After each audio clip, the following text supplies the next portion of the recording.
இன்று காலை ஒரு துக்க செய்தி.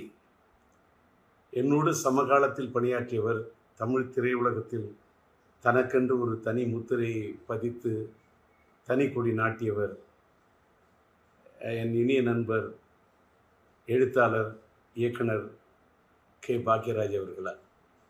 அவர் மாரடைப்பால் மறைந்து விட்டார் என்ற துக்க செய்தி என் காதுக்கு எட்டியது. கவலை என்னுடைய மனதை போட்டு வாட்டு என்று வாட்டியது. காரணம், சமீபத்தில்தான் அவருடைய 50 ஆண்டு காலம் அவர் திரையுலகத்தில் பணியாற்றியவர் ஒரு பொன்விழாவை காண்கிறார் என்று அவருக்கு ஒரு விழா எடுத்தார்கள். அந்த விழாவிலே அவரை பாராட்டுவதற்கு எண்ணற்ற பேர் வந்திருந்தார்கள். நம்முடைய சூப்பர் ஸ்டார் ரஜினிகாந்த் ஐயா அவர்கள் வந்திருந்தார். நம்முடைய ஆந்திர மாநிலத்தினுடைய நட்சத்திரமாக கொடிகட்டி பறக்கும் நட்சத்திரமாக இருக்கக்கூடிய அண்ணன் மோகன் பாபு அவர்கள் வந்திருந்தார்கள். அந்த விழாவிற்கு நான் வர வேண்டும் என்று என்னை பாக்யராஜ் விரும்பி அழைத்தார். நான் சாதாரணமாக இப்போ எந்த விழாவுக்கும் போகிறதில்ல, தவிர்த்திருக்கேன். ஆனால் என்ன நினச்சேன்னு தெரியல. அவர் ராஜேந்தர், நீங்கள் நானும் சேர்ந்து ஒரே சமகாலத்தில் இருந்தோம். என் காலத்துலேயே நீங்கள் திரையுலகத்தில் நம்ம 2 பேருமே நம்மளெல்லாம் போட்டின்னு சொல்லுவாங்க. ஆனால் நீங்கள் எனக்கு நல்ல நண்பர்.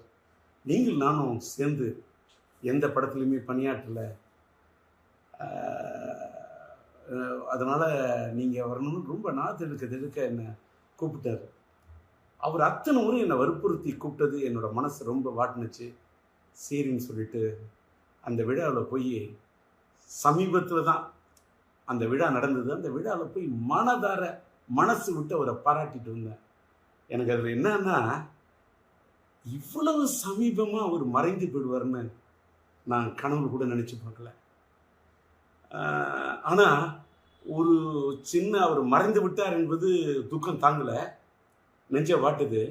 ஆனால் ஒரு சின்ன ஆத்ம திருப்தி என்னன்னா, ஒரு மனிதன் மறைந்து விட்ட பிறகு இன்னைக்கு நான் இரங்கல் செய்தி போடுறேன், எல்லாருக்கும் ஆறுதல் தெரிவிக்கிறேன்.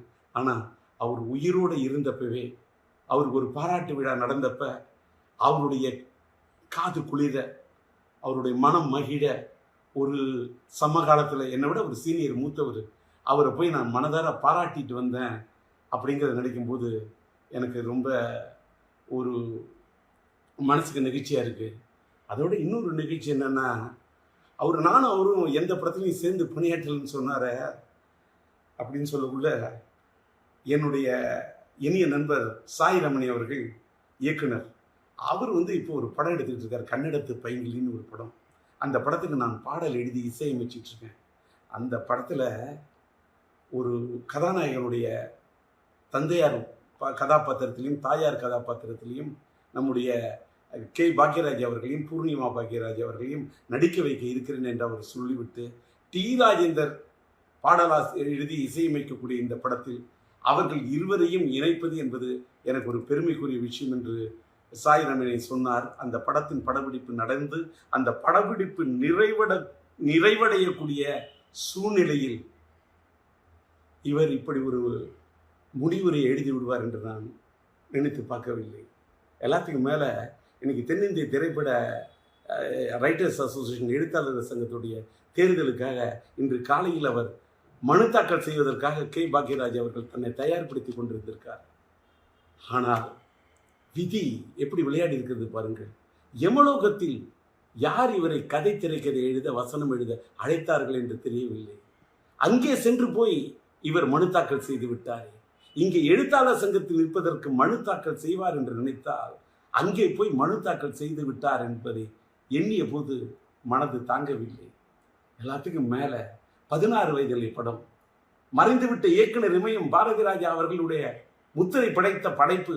அந்த படைப்புலே அவரோடு தூணோடு தூணாக நின்று, தோளோடு தோளாக நின்று, அவரோடு ஒத்துழைத்து, அவரிடத்தில் ஒருங்கிணைந்து பணியாற்றிய ஒரு அற்புதமான ஒரு துணை இயக்குனராக, இணை இயக்குனராக இருந்த பாக்யராஜ் அவர்கள், அவருக்கு இணையாக அத்தனை படங்களில் பணியாற்றியவர். கிடைக்கே போகிற ரயில் என்றும், புதிய வார்ப்புகள் என்றும், சிகப்பு ரோஜாக்கள் என்றும் அத்தனை படங்களில் அவரோடு உடனிருந்து பணியாற்றியவர்.